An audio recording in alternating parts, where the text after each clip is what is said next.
नमस्कार दोस्तों, मैं हूं विशाल और मैं आज आप लोगों के लिए एक और नया सेशन लेकर के आ गया हूं वोकैबलरी का।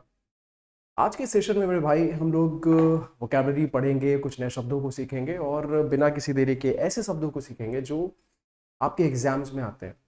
राइट, तो चलिए बिना किसी देरी के हम लोग आज के इस सेशन को शुरू करते हैं और सीखते हैं कुछ नए शब्दों को। तो देखते हैं पहला शब्द क्या है आज की क्लास का। The first word of today's class is anarchist. Anarchist कौन होता है? एक एनार्किस्ट एक ऐसा इंसान होता है जो एनार्की क्रिएट करता है। एनार्की सर, एनार्की क्या होता है? अब बोलोगे सर एनार्की क्या होता है? ये जो वर्ड एनार्की है इसका मतलब होता है अराजकता। इसका क्या मतलब होता है? अराजकता। मतलब अगर आप ही हो और आप अपने घर के बहुत अराजक तत्व हो, आप एक ऐसे इंसान हो जो बिल्कुल सामान इधर का उधर कर देता है, सामान इधर से उधर फेंक देता है, तो ऐसे इंसान को बोला जाएगा एक द पर्सन इज एनार्किस्ट। वो कैसा इंसान है? वो एक एनार्किस्ट है, सही से काम नहीं करता है। राइट। तो जो जितने भी ऑर्गेनाइजेशंस होते हैं या फिर जितनी भी गवर्नमेंट होती है वो एनार्किस्ट लोगों से बड़ा डरती है। क्यों? क्योंकि वो समाज में उथल पुथल का माहौल पैदा करते हैं। जैसे आप यहाँ पर भी देख पा रहे होगे पीछे आपकी इस इमेज में, ये जैसे लड़का यहाँ पे खड़ा हुआ है, आदमी यहाँ पे खड़ा हुआ है, तो ये एक एनार्किस्ट है और पुलिस इसके पीछे पड़ी हुई है कि कोई अराजकता पैदा ना करे। पार्ट ऑफ स्पीच क्या है? ये part of speech is noun. Part of speech जो है वो नाउन है। A person who believes in or tries to bring about the absence of government or authority. मतलब जो सरकार गिराने की कोशिश करता है, ऐसे आदमी को हम लोग अराजकतावादी बोल सकते हैं। ऐसे इंसान को हम लोग एनार्किस्ट बोल सकते हैं। सिनोनिम्स क्या हो जाएंगे? Synonyms are rebel, revolutionary, insurgent और डिसेंटर। देखो डिसेंटर कौन है? डिसेंटर एक ऐसा इंसान है जो आपकी बातों से सहमत ना हो। और जो इंसर्जेंट वर्ड है, इंसर्जेंट वर्ड कौन होता है? एक इंसर्जेंट वर्ड का मतलब एक ऐसा इंसान जो आपके ऊपर अटैक कर रहा हो, आपके ऊपर जो आक्रमण कर रहा हो, उसको बोला जाता है इंसर्जेंट। एंटोनिम्स क्या हो जाएंगे? Conformist, one who conforms to rules, जो आपके नियम कानून को मानता है उसको बोलते हैं कन्फॉर्मिस्ट। कन्फॉर्मिस्ट तो हमारा कभी भी किसी भी हद से एनार्किस्ट नहीं हो सकता। Loyalist, supporter and obedient. Obedient कौन हो गया? ओबीडियंट एक ऐसा इंसान हो गया जो बहुत ही ज्यादा आपकी बातों को मानता हो। ओबीडियंट स्टूडेंट, है ना। चलिए आगे देखते हैं। Set this examples. The anarchist opposed all forms of authority. जो एनार्किस्ट था उसने सभी फॉर्म्स ऑफ अथॉरिटीज को इग्नोर कर दिया। भाई तुम कुछ भी हो, कितने भी बड़े अधिकारी हो, कितने भी बड़े नेता हो, मैं तुम्हारी बात नहीं मानूंगा। जो इंसान ऐसा बोलता होगा उसको एनार्किस्ट कहा जा रहा है। He was labeled as an anarchist for his radical views. Radical का व्यूज का मतलब होता है एक ऐसा इंसान जिसके व्यूज बहुत ज्यादा रेडिकल हो। रेडिकल मतलब इस धर्म के लोग बहुत ही खराब होते हैं, किसी भी इंसान को धर्म जाति के आधार पर भेदभाव हमें नहीं करना चाहिए। पर अगर कोई ऐसे व्यूज रखता है तो ऐसे इंसान को हम लोग रेडिकल इंसान बोल सकते हैं। वैसे तो किसी भी इंसान को हमें भेदभाव नहीं करना चाहिए। राइट, तो ऐसे इंसान को हम लोग एक एनार्किस्ट बोलेंगे। बढ़ते हैं आगे की तरफ। Next word is order. Order ये वो वाला नहीं, ऑर्डर ऑर्डर ऑर्डर, उसको तो जो जज साहब बोलते हैं ऑर्डर ऑर्डर ऑर्डर, ये वो वाला ऑर्डर नहीं है। ये जो ऑर्डर वर्ड है ये एक नाउन है। और ये इसका मतलब क्या हुआ? इसका मतलब हुआ फिल्ड विद एंथुजियाज्म, मतलब बहुत ज्यादा उत्साह के साथ भरा हुआ। ऐसे शब्द को बोला जाता है ऑर्डर। जैसे आप यहाँ पर इस इंसान को देख लो, अरे भाई पूरी एनर्जी के साथ भरा हुआ है, पूरे उत्साह के साथ भरा हुआ है। राइट, तो इसके इसके इसके हम लोग मीनिंग एग्जाम्पल से समझते हैं। He spoke with order about his dreams. वो अपने सपनों के बारे में, जैसे आप इसको पढ़ते हैं, he spoke with order about his dreams. उसने अपने सपनों के बारे में बहुत उत्साह के साथ बातचीत की। जैसे तुमसे कोई पूछा जाए तुम क्या बनना चाहते हो, तो तुम बोलोगे नहीं मेरे को तो एमईए में असिस्टेंट सेक्शन ऑफिसर बनना है, या फिर तुम बोलोगे मुझे को इनकम टैक्स ऑफिसर बनना है। तो बहुत ही हंस खुश के बिल्कुल ऊर्जा के साथ अगर आप ऐसी स्टोरी बता रहे होंगे तो बोलेंगे कि that you were telling the story with order. Right, the team played with great order, मतलब जो टीम थी वो बहुत ज्यादा उत्साह के साथ खेली। अब देखो यहाँ पे ऑर्डर वर्ड है, एक और होता है ओ आर, जैसे मैं यहां पे लिखता हूं ORDER, ऑर्डर। यहां पे जो ऑर्डर आप देख पा रहे हो, इस ऑर्डर का मतलब है आदेश। क्या मतलब है इसका? आदेश। इसका मतलब है मेरे दोस्त आदेश। ठीक है। एक और मैंने ऑर्डर वर्ड सुना हुआ है, उसका महक होता है। मतलब एक और जो वर्ड होता है उसका मतलब होता है महक। ठीक है, महक कैसी उसकी सुगंध है या दुर्गंध है, तो उसको हम लोग ऑर्डर वर्ड से पढ़ते हैं। तो ऑर्डर, ये जो आप यहाँ पे देख पा रहे हो, उसका मतलब उत्साह हो गया। यहाँ पे ऑर्डर का मतलब आदेश हो गया। और इस ऑर्डर की अगर आप बात कर पा रहे हैं तो इसका मतलब महक हो गया है। मैं बहुत इंपॉर्टेंट चीज पढ़ा रहा हूं आपका, ये इस तरीके के कंफ्यूजिंग वर्ड्स आपके एग्जाम में आ सकते हैं। चलिए बढ़ते हैं आगे की तरफ, देखते हैं नया शब्द। अगला शब्द क्या है? अगला शब्द है आस्कांस। ये जो आस्कांस वर्ड है, जैसे आप इस लड़के को देख पा रहे होगे पीछे, इस लड़का कैसे तिरछी निगाहों से देख रहा है ऐसे, जैसे तुम होते हो ना, तुमको कोई स्टोरी बता रहा होता है, मैं तो यहाँ गया था, मैं तो पहाड़ पे चढ़ गया था, मैंने 10 कारें एक साथ खींच ली थी, और मैं एक बार बाइक को उठा के 10 किलोमीटर चल गया था, तो तुम तिरछी निगाहों से देखोगे उसकी तरफ। अच्छा, चल चल चल बेवकूफ मत बना मुझे, है ना? तो जब आप ऐसी तिरछी निगाहों से देखते हो किसी को बिना विश्वास के साथ ना, तो वहां पे हम लोग एडवर्ब का यूज करते हैं आस्कांस, ठीक है? With suspicion, right? संदेह के साथ, डिसअप्रूवल के साथ, असहमति के साथ, साइडवेज ग्लांस। जब आप किसी को ऐसी, अच्छा, तो वहां पर हम लोग यूज करते हैं वर्ड आस्कांस। सिनोनिम, सुपर सीरियसली मतलब त्योरियां चढ़ा करके, डाउटफुली संदेह रूप में, स्केप्टिकली अनविलिंग टू बिलीव के रूप में, वेरली चिंता करते हुए। अच्छा, ऐसे, ठीक है। अच्छा, सेंटेंस एग्जांपल्स हम लोग देते हैं। He looked askance at this strange proposal. आप कोई तुमसे बोले कि तुम पहाड़ से नीचे कूदोगे तो तुम्हें सीधा जन्नत की प्राप्ति होगी, तुम बोलोगे मेरे को बेवकूफ समझा है क्या? तो तुम उसकी तरफ तिरछे, मेरे को बेवकूफ समझा है क्या? तो वही चीज है।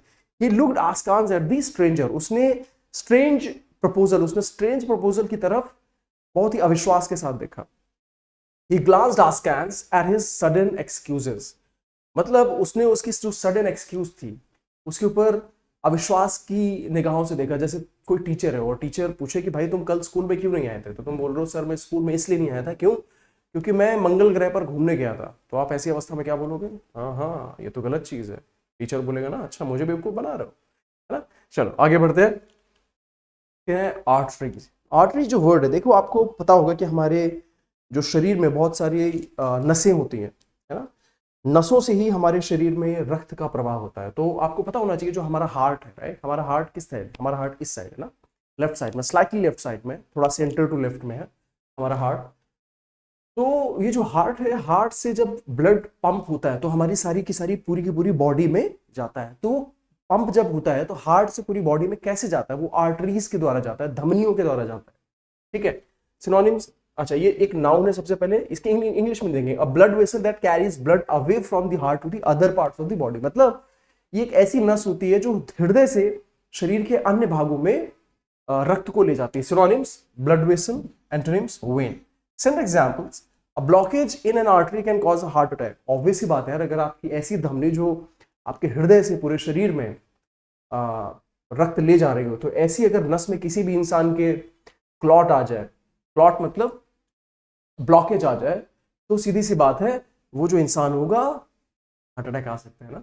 चलिए, the surgeon repaired the damaged artery. जो सर्जन था उसने डैमेज्ड आर्टरी को क्या किया? उसने डैमेज्ड आर्टरी को रिपेयर किया। चलिए बढ़ते हैं आगे की तरफ, देखते हैं नया शब्द, नया शब्द, कैटलॉग। जो कैटलॉग वर्ड है इसका मतलब होता है अ लिस्ट ऑफ एनीथिंग। आपने जनरली जैसे बुक्स में पढ़ा होगा, अ list of book, a list of book. तो अ लिस्ट ऑफ बुक का आपने वन वर्ड सब्स्टिट्यूशन पढ़ा होगा, catalogue. But in general sense catalogue का यूज, कैटलॉग वर्ड का यूज हम लोग कब कर सकते हैं? अ लिस्ट ऑफ एनीथिंग। कोई भी चीज की अगर एक लिस्ट बना के दे दी गई तो वो भी एक कैटलॉग हो जाएगा। जैसे आपकी मम्मी है, आपकी मम्मी बोल रही है कि तुम बाजार जा रहे हो तो सब्जियां लेकर के आना, ठीक है? अगर आपकी मम्मी बोल रही है कि आप बाजार जा रहे हो तो सब्जियां लेकर के आना, तो आपने बोला ठीक है सब्जियां ले आऊंगा। आपकी मम्मी ने एक लिस्ट बना दी कि ये सारी सब्जियां लेकर के आना। या फिर आप दुकान जा रहे हो तो आपकी मम्मी ने पूरी लिस्ट बना दी है सामान लेके आना, तो वो सारी चीजें क्या हो गई? वो सारी चीजें कैटलॉग हो गई। अच्छा, ये नाउन के तरीके भी यूज कर सकते हैं और ये वर्ब के तरीके भी यूज कर सकते हैं, right? A list of items arrange systematically to make a list of items. मतलब अगर कैटलॉग वर्ब के तरीके आप यूज करोगे तो इसका मतलब होता है to make a list of items, items की लिस्ट बनाना। देखते हैं सिनोनिम्स क्या हो जाएंगे? List, index and register. Antonyms, disorder, chaos, disorganisation and randomness. मतलब हड़प तड़प इधर इधर उधर सामान फेंका हुआ है, कुछ पता ही नहीं है, तो ऑब्वियस सी बात है ना, इसका एंटोनिम हो जाएगा। चलिए sentence examples, the store provided a catalogue of its products. जो स्टोर था उसने कैटलॉग प्रोवाइड किया। किसका कैटलॉग प्रोवाइड किया? अपने प्रोडक्ट्स का। She catalogued all the books in the library. उसने लाइब्रेरी में, जो लाइब्रेरी में जितनी सारी पुस्तकें थी, ठीक है, उसकी एक लिस्ट तैयार की। ऑब्वियस सी बात है, अगर आप लाइब्रेरी जाओगे तो आपको पता होना चाहिए ना कि कौन कौन सी बुक्स यहाँ पर अवेलेबल है, कौन सी अलमारी में कौन सी बुक अवेलेबल है। तो ये सारी चीजें अगर आप जानने की कोशिश करोगे ये आपको कैसे पता चलेगा? ये पता चलेगा आपको कैटलॉग से। आगे बढ़ते हैं। नौ, ये नौ नो नहीं है, ये नौ है, ठीक है। ग्नौ भी इसको नहीं बोलेंगे, इसको बोलते प्रोनाउंस करते हैं नौ। जो नौ वर्ड है इसका मतलब होता है कुतरना। जैसे चूहे को अगर आपने देखा होगा, चूहे को अगर आप जैसे यहाँ पर भी इस चूहे को देखो, इस चूहे को अगर आपने कुछ भी दे दिया, पनीर दे दिया, खाने की कोई चीज दे दी, तो ऐसे ऐसे करके खाता है, राइट। तो जिस तरीके वो खाता है उसको बोलता है नौ। नौ मीन्स कुतरना, थोड़ा थोड़ा थोड़ा थोड़ा थोड़ा खा रहा है, राइट। पार्ट ऑफ स्पीच क्या हो गया?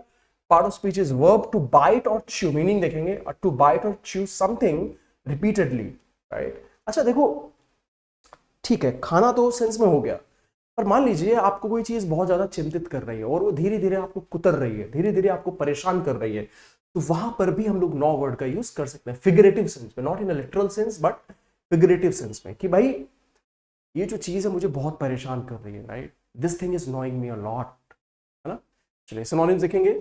निबल मींस होता है कुतरना, च्यू मतलब चबाना, बाइट और इरोड मतलब कोई चीज को निकालना। एंटोनिम्स रिलीज, लीव, इग्नोर, सुबुद। Send examples, the dog began to gnaw the bone. आप कुत्ता था, आपने उसको एक हड्डी दे दी और उसको उसने चाटना शुरू कर दिया, धीरे धीरे उसको चबाना शुरू कर दिया, तो यहां पर उस सेंस में यूज हो रहा है। A sense of guilt continue to gnaw at him. A sense of guilt, मान लीजिए कोई इंसान है, उसने कोई गलत काम किया हुआ है, तो वहां पे हमें यूज आ रहा है a sense of guilt continue to gnaw at him. मतलब जो सेंस ऑफ गिल्ट था, गलत काम करने के पश्चात जो उसको गिल्ट की फीलिंग हो रही थी, जो उसे पश्चाताप की फीलिंग हो रही थी, उसने उसे मतलब खाता गया, मतलब चिंता तुम्हें खा जाती है, राइट। वही चिंता, चिंता चिता के समान होती है, इतनी चिंता मत करो, चिंता तुम्हारे शरीर को खा जाएगी। वहां पर नौ वर्ड का ऐसे यूज हो रहा है। नेक्स्ट वर्ड क्या है? सैनाटोरियम। जो सैनाटोरियम वर्ड है इसका जो यूज है, जो सैनाटोरियम वर्ड है इसका यूज होता है इस सेंस में।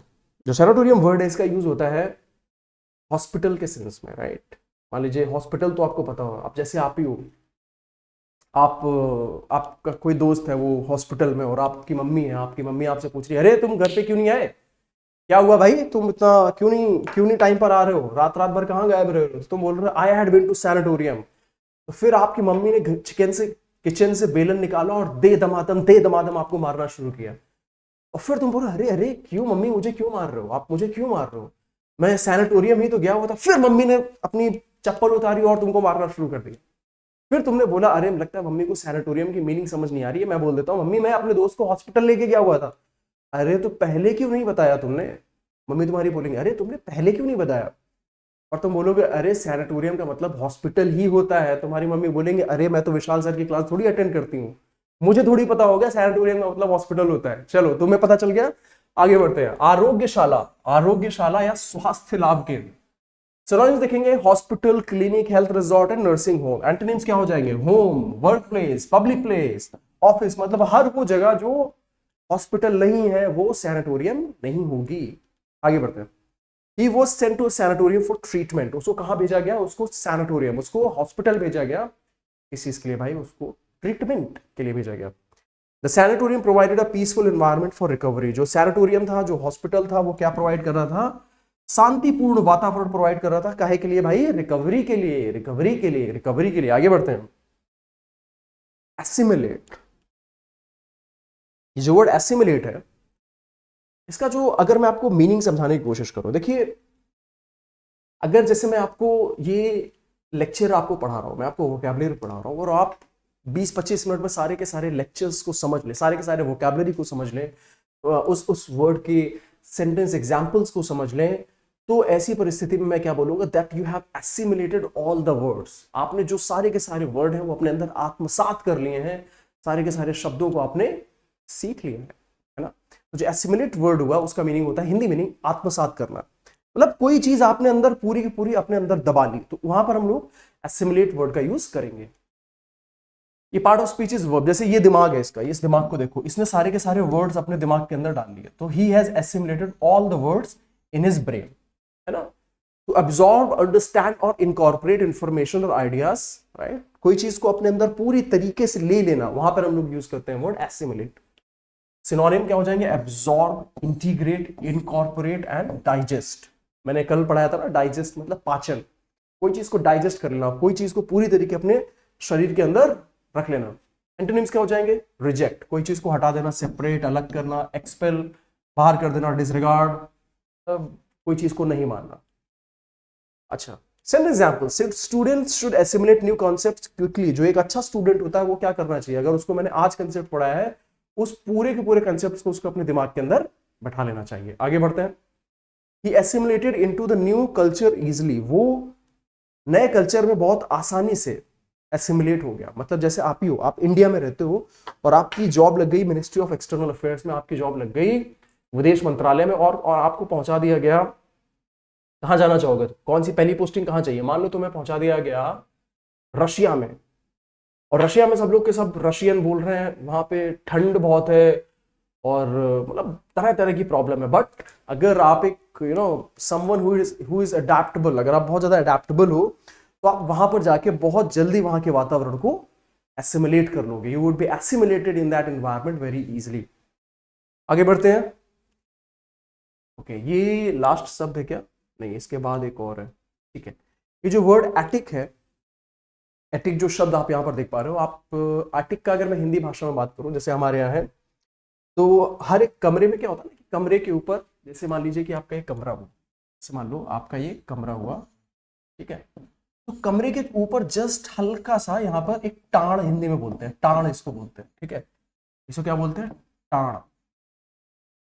और यहाँ पर क्या रखा जाता है, यहाँ पर बहुत सारा सामान फालतू का रख दिया जाता है, वो सारे सामान इसमें रख दिए जाते हैं जिसका कोई भी उपयोग नहीं होता है, वो सारी चीजें यहाँ पर रख दी जाती है जिसका उपयोग नहीं होता है, तो इसको क्या बोलते हैं भाई, एटिक। एटिक में आप लोग टाण बोलते हैं हिंदी भाषा में, और इंग्लिश में बोलते हैं इसको एटिक। अब देखो अंग्रेजों का एटिक देखो भाई, अंग्रेजों का एटिक, उनका एटिक कितना अच्छा है, यहां से पहले सीढ़ी लगा के जाते हैं, फिर अंदर चढ़ते हैं, और अंदर भी कुर्सियां वर्सियां रखी हैं। ये अंतर है अंग्रेजों के एटिक में, हमारा एटिक अलग है, उनका एटिक थोड़ा सा ज्यादा अच्छा होता है। Part of speech is noun, इसको नाउन के तरीके यूज करेंगे। A space or room just below the roof or house often used for storage, मतलब छत के जस्ट नीचे कोई एक ऐसा छोटा मोटा कमरा होगा जिसका उपयोग आप सामान रखने के लिए, स्टोरेज करने के लिए करते हैं। Old furniture was kept in the attic, जो ओल्ड फर्नीचर था उसका क्या उपयोग किया गया एटिक में, was kept in the attic. He found a box of memories in the attic, मतलब टाड़ में कुछ ढूंढ रहा होगा, तो उसने क्या फाउंड किया, कुछ फोटोज वगैरह फाउंड किए, कुछ कपड़े वगैरह फाउंड किए, और उनको पता लगा कि अरे नहीं नहीं यार, कुछ तो बात है, कुछ तो बात है, और पुरानी मेमोरीज जो है वो ताज़ा हो गई। चलिए बढ़ते हैं आगे की तरफ। नया वर्ड, नया वर्ड, नया वर्ड, न्यूमिज्मैटिक्स। न्यूमिज्मैटिक्स का मतलब होता है मुद्रा शास्त्र। अरे सर, मुद्रा शास्त्र या मुद्राओं का अध्ययन। सर मुद्रा क्या होता है, अरे भाई जो तुम्हारे जेब में कॉइन्स पड़े हुए हैं उसी को मुद्रा बोला जाता है, ठीक है। तो एक ऐसा इंसान जो बहुत टाइम पीरियड के बीच में, आपको ये समझने की कोशिश कर रहा है कि गुप्त काल में कैसी मुद्राएं चला करती थी, मुगल काल में कैसी मुद्राएं चला करती थी, अंग्रेजों के समय में कैसी मुद्राएं चला करती थी, तो ऐसा इंसान जो मुद्राओं के प्रचलन को समझना चाहता है, राइट, ऐसे को बोला जाता है न्यूमिज्मैटिस्ट, मुद्रा शास्त्री। तो न्यूमिज्मैटिक्स क्या हो गया, सिक्कों का या मुद्राओं का अध्ययन। जैसे आप ही हो, अगर आपको ये पता चले कि किसी के राज्य में सोने के सिक्के चलते, तो आप सोचोगे भाई वो राज्य कितना अमीर रहा होगा। और आपको पता चले कि किसी के राज्य में लोहे के, नहीं लोहे के तो नहीं बोलेंगे, मतलब अब कुछ ज्यादा हो जाएगा, छोड़ो वो मैं बोलूंगा नहीं, बट स्टिल अगर कोई भी कंट्री में या फिर कोई भी काल में किस धातु के सिक्के चलते थे, वहां से आप पता लगा सकते हैं कि उस देश की इकोनॉमी, उस राज्य की इकोनॉमी कैसी चल रही होगी। Part of speech is noun, English meaning हम लोग देखेंगे, द स्टडी ऑफ और collection of coins, currency and medals. मतलब करेंसी कॉइन्स आप क्यों इकट्ठा करोगे, ऐसे थोड़ी इकट्ठा कर रहे हो, आप उसकी इंपॉर्टेंस को समझते हो, आप ये जानने की कोशिश करते हो कि भाई इसको अगर मैं रखूंगा तो you are interested in understanding currency, तभी तो आप रखोगे ना। चलिए, send examples. He developed an interest in numismatics at young age, उसने मुद्रा शास्त्र में एट अ यंग एज क्या किया, इंटरेस्ट, रुचि बना ली, रुचि बना ली। न्यूमिज्मैटिक्स हेल्प्स अंडरस्टैंडिंग एंशिएंट इकोनॉमीज, जो मुद्रा शास्त्र है वो क्या मदद करती है, एंशिएंट इकोनॉमी को समझने में मदद करती है। चलिए, तो इसी के साथ आई गेस सेशन एंड हो गया है क्या। Okay, that is all, that is all, that is all. चलिए, तो फिर इसी के साथ मैं आज इस सेशन को एंड करता हूँ। मिलेंगे हम लोग अगले नेक्स्ट सेशन में कुछ नए शब्दों के साथ, और मैं आशा करता हूँ कि आप इसी तरीके से नए नए वर्ड्स को सीखते रहेंगे, और आप इस बार एक गवर्नमेंट जॉब आप जरूर अपने हाथ में लेंगे। चलिए, thank you so much for today's class, see you in the next class, bye and take care.